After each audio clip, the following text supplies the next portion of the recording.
আমি 43, তুমি 50 বছর পলিটিক্স করছো, আমি 43 বছর পলিটিক্স করছি। তুমি বাগা ওল হলে আমি বুনো তেঁতুল। তৃণমূল বিজেপি উভয়ের বিরুদ্ধেও লড়বো, কিছু করার থাকলে করে নাও, এটা আমার পলিসি। তুমি বুনো ওল হলে আমি বাঘা তেঁতুল। বাবরি মসজিদের ভিত্তিপ্রস্তরের প্রস্তুতি পর্বে সিএনএর মুখোমুখি হয়ে ঠিক এমনটাই বললেন হুমায়ুন কবির। সাসপেনশনের পরেই বিজেপির সঙ্গে আতাতের অভিযোগ তুলে আক্রমণ খোদ মুখ্যমন্ত্রীকে, তাকে প্রাক্তন করার হুঁশিয়ারি হুমায়ুনের। ইতিমধ্যেই নতুন দল গড়ে রাজ্যের 135টি আসনে প্রার্থী দেবেন বলে জানিয়েছেন হুমায়ুন। তার এই তৃণমূলের ভোট কাটার পরিকল্পনায় কি বিজেপির ইন্ধন রয়েছে? বাবরি মসজিদ নিয়ে আপনি অনর? একদম একই কথা বারবার রিপিট করাবেন না। কালকে 12টার সময় এখানে আসেন, শিলান্যাস হবে, লিম থাকবে সেখানে, তারপরে কথা। গতকালও জানিয়েছেন যে 22 তারিখে নতুন দল স্থাপন করবেন। এই নতুন দল কি তৃণমূল কংগ্রেসকে আগামী দিনে কোথাও গিয়ে টক্কর দেবে? তৃণমূল কংগ্রেসের বিরুদ্ধেও লড়বো, বিজেপির বিরুদ্ধেও লড়বো। এরা তো বলছে আমাকে যে আমি বিজেপির মুখ্যমন্ত্রী, কালকে কথাতে বোঝা গিয়েছে, ডাইরেক্ট বলার সাহস নেই, ইনডাইরেক্টলি আমাকে মিন করে বলেছে বিজেপির টাকা খেয়ে আমি নাকি মুসলিম ভোট কাটার চেষ্টা করছো না। কারণ আমি তো করবোই। তুমি বিজেপির সাথে তলায় তলায় লাইন করে 4বারের জন্য মুখ্যমন্ত্রী হওয়ার প্ল্যান করবা, তোমাকে এক্স করার জন্য তো এটা আমি করবই। তোমার কিছু করার থেকে করে নাও, এটা তো আমার পলিসি। দল বিরোধী কাজ ও ধর্ম নিয়ে রাজনীতি করার অভিযোগ উঠেছে হুমায়ুন কবিরের বিরুদ্ধে। সেই অভিযোগ উড়িয়ে তৃণমূলের কোর্টেই বল হুমায়ুনের। পুরো নগরোন্নয়ন মন্ত্রী ফেরহাদ হাকিমকে নিশানা করে তিনি বলেন তার কাছ থেকে সেকুলারিজম অর্থাৎ ধর্মনিরপেক্ষতার পাঠ নিতে হবে।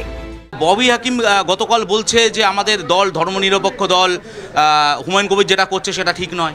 ববি হাকিম 1 বছর আগে একটা মুসলিম সমাজের ধর্মীয় অনুষ্ঠানে গিয়ে পরিষ্কার বলেছিল যে যারা মুসলিম হিসাবে দুনিয়াতে জন্মগ্রহণ করেছে তারা সৌভাগ্যবান, আর যারা অমুসলিম হিসাবে জন্মেছে তারা দুর্ভাগা, আর তাদেরকে দাউতে ইসলাম ইনভাইট করতে বলেছিল।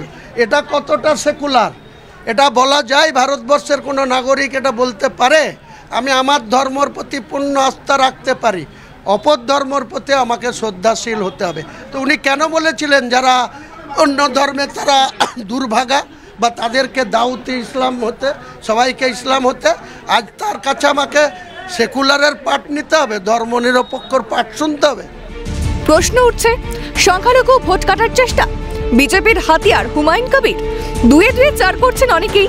আর এই প্রেক্ষিতে তৃণমূল নেতা কুণাল ঘোষ বলেন বিজেপি জানে গণতান্ত্রিক পদ্ধতিতে তৃণমূলকে পরাজিত করা যাবে না।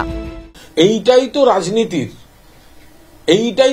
বিজেপি জানে তৃণমূল কংগ্রেসকে উন্নয়ন যে রাজনীতি তৃণমূল কংগ্রেস করছে, তাই তৃণমূল কংগ্রেসকে উন্নয়নের রাজনীতি, সম্প্রীতির রাজনীতি গণতান্ত্রিকভাবে পরাজিত করা যাবে না। বাংলা মমতা বন্দ্যোপাধ্যায়কে সমর্থন করবে। তাই একদিকে উগ্র হিন্দুত্ব করে নাও, উগ্র হিন্দুত্ব, মানুষ উগ্র হিন্দুদের কনফিউজ করার জন্য একটা বাহিনী নামাও উগ্র হিন্দুত্বের, আর কিছু লোককে নামাও যারা মুসলিম ভোটটা কাটতে সাহায্য করবে। সিদ্ধান্তে অনড় হুমায়ুন। শনিবার অর্থাৎ 6 ডিসেম্বর বাবরি মসজিদের ভিত্তিপ্রস্তর স্থাপন করবেন বেলডাঙ্গায়।